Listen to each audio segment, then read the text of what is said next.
जी के नंद जी के नंद जी के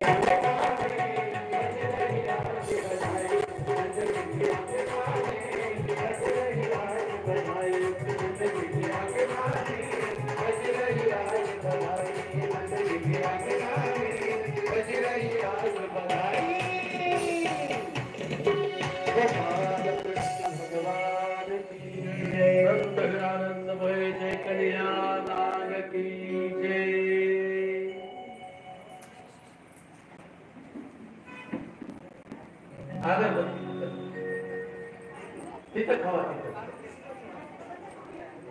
ते गोवर्धन पर्वत तिथं खावा आणि गावच्या प्रत्येक नागरिकाला वाटतं कन्या माझा आहे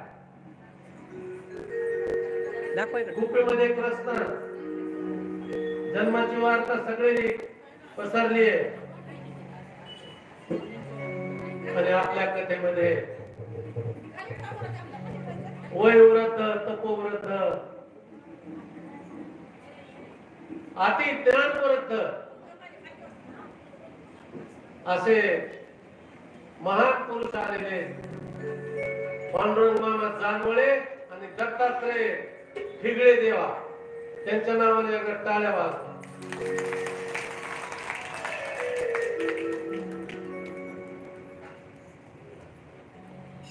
आणि गावच्या प्रत्येक नागरिकाला वाटलं माझ्याच घरी देव अवतरला सगळे धन्यता मानायला लागले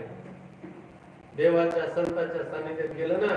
अनंत जन्मीची पुण्याई देवाला तेव्हा संतांचं देवाचं दर्शन होत असत संत दर्शन या लाभ पद्मनाभ म्हणून नंदराजा यशोदा मैया हे संत आहे आणि त्यांच्या माध्यमातून देव अवतरले म्हणून तिथले सगळे गवळी गोपी सगळी जनता जनार्दन धन्यता मानते आनंद झाला आणि गोपीच्या वेळेतून माता मावल्या अशा वेणीमध्ये फुलाचा गोप काही थोडं वाटायला कळते वाटायला पडलं काही फुलामध्ये रानकिती भाकरवाले भगवंता पर्यंत पावतो आणि कृष्ण दर्शनासाठी आतुरलेले आहेत सगळे धोंडीवर धोंडी यायला लागल्या धोंडी अशा यशोदेच्या मांडीवर भगवंत खेळत आहेत दयाचा अभिषेक चालू आहे दुधानं स्नान करते बाळाला काय आणि आनंदाने वेड्या झालेल्या गोपी कृष्णाचा जय जयकार करताय प्रत्येक जण म्हणतात बालकृष्ण भगवान की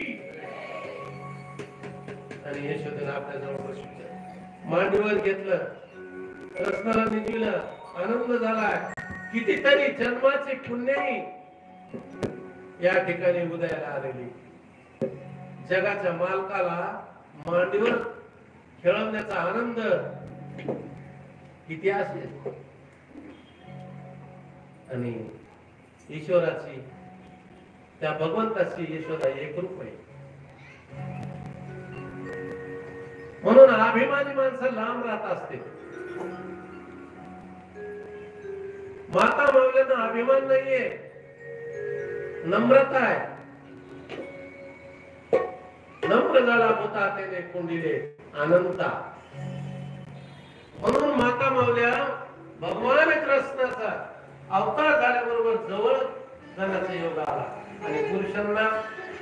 बाहेर थांबावं लागलं कारण अभिमान म्हणून गर्विष्ठ अभिमानी मीपणा असलेल्या माणसाचं कधीही कल्याण होणार नाही लांब राहावं लागतं देव म्हणतो नाही तुला गर्व आहे लांब असते म्हणून किती धन असलं धन बरोबर येणार नाही पण स्वच्छ आणि स्वच्छ मन आपल्या बरोबर येत असत येताना येऊन आलास काय